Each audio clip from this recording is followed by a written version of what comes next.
অভ্যুত্থানের এতদিন পরে কোনো যোগসূত্র কি দেখেন? যে আমি একজন ব্যক্তিকে সবচেয়ে বেশি ক্রেডিট দিব এই পট পরিবর্তনের জন্য, তাহলে আমি সেই ক্রেডিটটা দিব শেখ হাসিনাকে।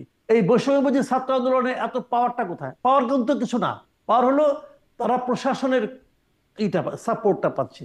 এখন ঘরে ঘরে ভিলেন তৈরি হয়েছে। ওই যে কৃষ্ণ করলে লীলা আর আমি করলে লুচ্চামি না, যখন গভর্নমেন্টের সাপোর্ট পায় তখন সবাই বাঘ হয়ে যায়। যে জনগণের ক্ষোভ ছিল, আপনি যদি জনগণের ক্ষোভটা প্রশমিত করতে পারতেন তাহলে এগুলি কোনোটাই কার্যকর হতো না। তথ্য মন্ত্রণালয় থেকে তথ্য উপদেষ্টা বলেছিলেন যে তা মানে যারা হয়রানির শিকার হচ্ছেন সাংবাদিকরা, তারা যেন সেই বিষয়টি জানান তথ্য মন্ত্রণালয় এবং তারা তার উপরে ব্যবস্থা নেবেন। কিছু হয়েছে? সাংবাদিক হিসেবে আপনি জানেন যে এই ধরনের কোনো কাজ এগিয়েছে? আমার জানা নাই, হলে হতেও পারে, আমি জানি না, আমি বলতে পারবো না। আচ্ছা, আমিও আরও জিজ্ঞাসা করছিলাম সাংবাদিকদের, কিন্তু আসলে কেউই কোনো তথ্য এই বিষয়টা পাচ্ছি না যে কারো মামলার বিষয়ে কোনো ভূমিকা বা পদক্ষেপ নেওয়া হয়েছে কিনা। আপনি ছাত্রদের প্রসঙ্গে বলছেন, আবার একটু সেখানে যাই। কুয়েটে আমরা দেখছি ছাত্রদল, বৈষম্য বিরোধী ছাত্র আন্দোলন, শিবির এর সংশ্লিষ্টতাও আছে, তাদের মধ্যে কি সংঘর্ষ সেটি নিয়ে গণমাধ্যমে শিরোনাম হচ্ছে। আবার একটা দেখছি যে অভ্যুত্থানের যে কৃতিত্ব কার, কে কি করেছে অভ্যুত্থানের সময়, সেটি নিয়ে একটা কারাকারির ঘটনা ঘটছে। সামাজিক যোগাযোগ মাধ্যমে বেশ বেশ আলোচনা হচ্ছে, কে কি দিল, কে পানি দিল, কে লাঠি দিল, জিআই পাইপ দিল, এই নিয়ে নানান রকম কৃতিত্ব দাবি করা হচ্ছে।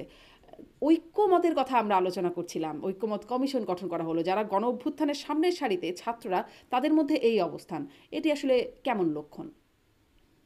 এটা এটা খুব স্বাভাবিক ঘটনা, এরকম ঘটতে থাকবে। শুনেন, যাদের যাদের মারামারি হলো, এই ছাত্র দল বলেন, ছাত্র আপনার বামপন্থীরা বলেন, অথবা আপনার শিবির বলেন, অথবা ছাত্র শক্তি বলেন, বৈষম্য বুঝি ছাত্র আন্দোলন বলতে তো কিছু নাই রে ভাই।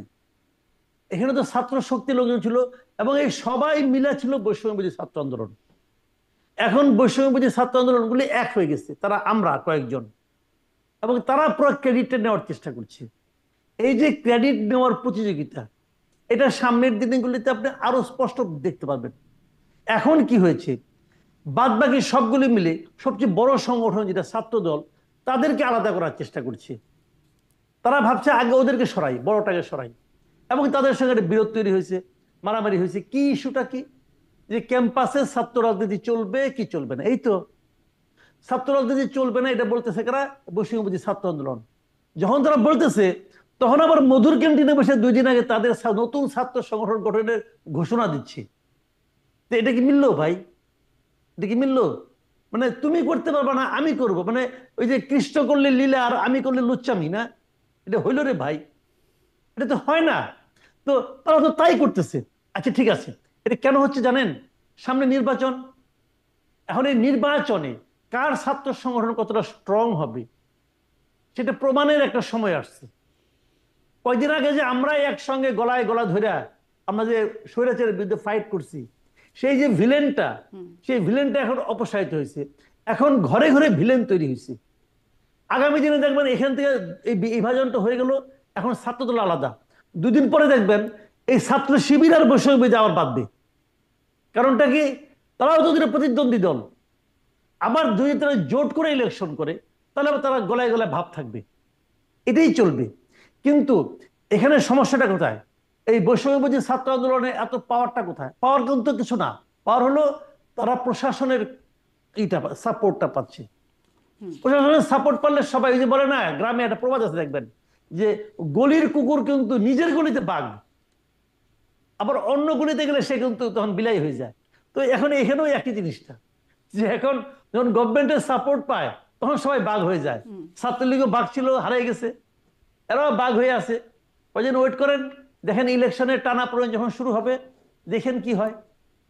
জি, মানে নির্বাচন পর্যন্ত দেখতে হবে। আপনি যে শুরুতে একটা কথা বলছেন, যেই লাউ সেই কদু, ছাত্ররাও কি সেই দিকে চলে যাচ্ছে কিনা, মানে সেই অবস্থান তো মনে হচ্ছে। একটা জায়গায় একটু প্রশ্ন করতে চাই, অভ্যুত্থানে যারা আসলে এই যে ক্রেডিট নিয়ে আমি কথা বলতে শুরু করলাম, যে কৃতিত্ব নিয়ে কারাকারি চলছে একটা, আহ, কিছুদিন আগে সাবেক মার্কিন কর্মকর্তা, স্টেট ডিপার্টমেন্টের কর্মকর্তা মাইক বেঞ্চ, তিনি বলছেন যে দেশে দেশে যে রেজিম পরিবর্তন হয় সেখানে যুক্তরাষ্ট্র কাজ করে, এবং বাংলাদেশেও সেই কাজ করেছে, বাংলাদেশের অভ্যন্তরীণ রাজনীতিতে হস্তক্ষেপ করেছে, মিডিয়া, সামাজিক যোগাযোগ মাধ্যম এবং বিরোধী দলের মুভমেন্টে ফান্ডিং করার মাধ্যমে তারা এই কাজগুলো করে, এটি মাইক বেঞ্চ বলছেন। এবং মানে পতিত সরকারের প্রধানমন্ত্রী শেখ হাসিনা তিনিও বলেছেন, বারবার বলেছেন যে তার পতনের জন্য যুক্তরাষ্ট্রকে তিনি দায়ী করেছেন। এমনকি ট্রাম্পের যে সংবাদ সম্মেলন হলো, মোদি ট্রাম্পের সংবাদ সম্মেলন, সেখানে ট্রাম্পের কাছে সরাসরি এই প্রশ্নটাই গেল যে বলছে ইট ইজ এভিডেন্ট, নিশ্চিতভাবে সাংবাদিক প্রশ্ন করে মানে জিজ্ঞাসা করছেন যে এরকমটা যুক্তরাষ্ট্র করে, বাংলাদেশের রেজিম চেঞ্জের ব্যাপারে তার মতামত কি সেটা জানতে চাইলেন, বাংলাদেশের ব্যাপারে অবজারভেশন জানতে চাইলেন। আসলে কোনো যোগসূত্র কি আছে, মানে অভ্যুত্থানের এতদিন পরে কোনো যোগসূত্র কি দেখেন? দেখেন, দেখেন একটা কথা বলি আপনাকে আমি, যোগসূত্র অনেক থাকে, অনেক থাকে, কিন্তু মূল কারণটা কি? মূল কারণটা হলো দেশ জুড়ে সাধারণ মানুষের ক্ষোভ, এটা হলো মূল কারণ। মূল কারণটা হলো শেখ হাসিনার দুঃশাসন। আপনি যদি আমাকে বলেন এই আন্দোলনের মাস্টার মাইন্ড কে ছিল, মানে এককভাবে যে আপনি সবচেয়ে বেশি ক্রেডিট দিতে চান, যে আমি একজন ব্যক্তিকে সবচেয়ে বেশি ক্রেডিট দিব এই পট পরিবর্তনের জন্য, তাহলে আমি সেই ক্রেডিটটা দিব শেখ হাসিনাকে। উনি সেই ব্যক্তি যার একক কিছু সিদ্ধান্তের কারণে এই পট পরিবর্তন সম্ভব হয়েছে, আর কেউ নাই। আর সবারই সমান দায়িত্ব ছিল, সবাই সমানভাবে রাখছে। এখন হয় কি, ওই দিন আমাকে বলতেছিল যে এই যে আন্দোলনের কর্মসূচিগুলি দেওয়া হয়েছে, সবগুলি কর্মসূচি দেখবেন আপনার ইংরেজি নাম, ঢাকা ব্লকেড, কমপ্লিট শাটডাউন, এবং এখনো দেখবেন তাদের মধ্যে ইংরেজি নামের প্রতি একটা প্রীতি কাজ করে কিন্তু। এবং তারা বলছিল যে ইংরেজি নামগুলি একটা বড় প্রভাব বিস্তার করছে। আবার আমি যদি উল্টো করে বলি, যদি এই আন্দোলনটা ব্যর্থ হতো, তখন একজন বলতো কি এই ইংরেজি নামকরণের কারণেই ব্যর্থ হয়েছে, মানুষ বুঝে নাই কি নাম দিছে, ব্লকেট ব্লকেট, আপনি কি ব্লকেট বুঝে নাকি, এই জন্য তো ব্যর্থ হইল। এখন এটা হলো কি যে সাফল্যের কোনো যুক্তি লাগে না, যখন সফল হয়ে যায় তখন দেখবেন ছোটখাটো ঘটনা ওইটাও যুক্তি, ওইটাও একটা বিরাট যুক্তি কিন্তু, বুঝছেন না? এই আপনি ধর, আমি একটা ছোট একটা এক্সাম্পল দিয়ে বলি আপনাকে। দেখেন, কৃষ্ণ, শ্রীকৃষ্ণ উনি ননি চুরি করেছিল। এখন ওইটাও কিন্তু একটা বিরাট ঘটনা, উনি ননি চুরি করেছে।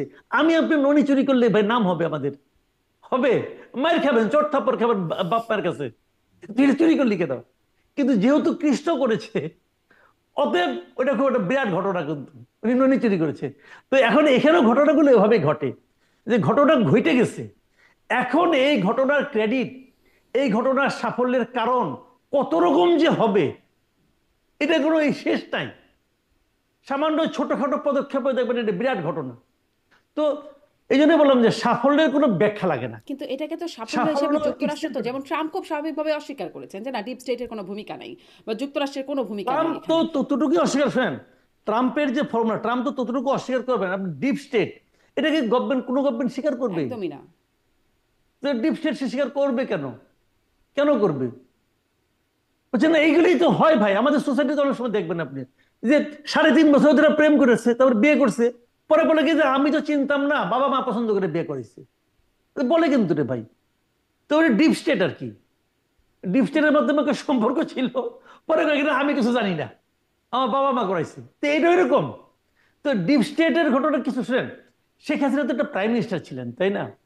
ওনার তো অনেক, ধরেন আপনার গোয়েন্দা বাহিনী ছিল, ওনার অনেক কিছু ছিল। উনি জাতীয় সংসদে দাঁড়িয়ে বলেছেন যে আমেরিকা আমাকে ফেলে দিতে চায়, বলেছেন তো ভাই, একটা দেশের প্রাইম মিনিস্টার বলেছেন। বিবিসি কে ইন্টারভিউ দিতে যে সরাসরি বলেছেন আমেরিকা আমাকে ফেলে দিতে চায়, বলেছেন তো। তো উনি কি কিছুই বুঝেন নাই, হাওয়ার উপর বলেছেন? এটা হয় না, কিছু না কিছু বুঝেছেন, নানাভাবেই অনেক ঘটনা ঘটেছে, চাপ এসেছে, বলেছেন। কাজে ডিপ স্টেট, এটা তো আর এই শব্দগুলি তো আজগুবি না, এমন তো না এই শব্দগুলি পৃথিবীতে কেউ কখনো শুনে নাই, হঠাৎ করে হয়ে গেল, তা তো না রে ভাই। এর তো প্রয়োগ আছে। যেমন পাকিস্তানে, পাকিস্তানে ইমরান খানের পতন কেন ঘটলো? আপনি বললেন এনে আমেরিকার ভূমিকা আছে, বলতে পারেন, আপনি বলেন ডোনাল্ড লুর ভূমিকা আছে, বলেন, আপনি অসুবিধা নেই, কোনো প্রমাণ করতে পারবেন? মানতে করতে পারবেন না তো। বাট সবাই জানে কি হতে পারে। তো এরকম এখানেও ঘটেছে, কেউ কি স্বীকার করবে? আমেরিকা স্বীকার করছে পাকিস্তানের ঘটনাটা? স্বীকার তো করে নাই, এটা কেউ স্বীকার করে না। কাজেই কিছুর আগে অনেক কিছুই ছিল, বাট মূল ঘটনার হলো যে জনগণের ক্ষোভ ছিল, আপনি যদি জনগণের ক্ষোভটা প্রশমিত করতে পারতেন তাহলে এগুলি কোনোটাই কার্যকর হতো না। জনগণের ক্ষোভ ছিল, অন্য অন্যগুলি সাইড হিসাবে কাজ করছে।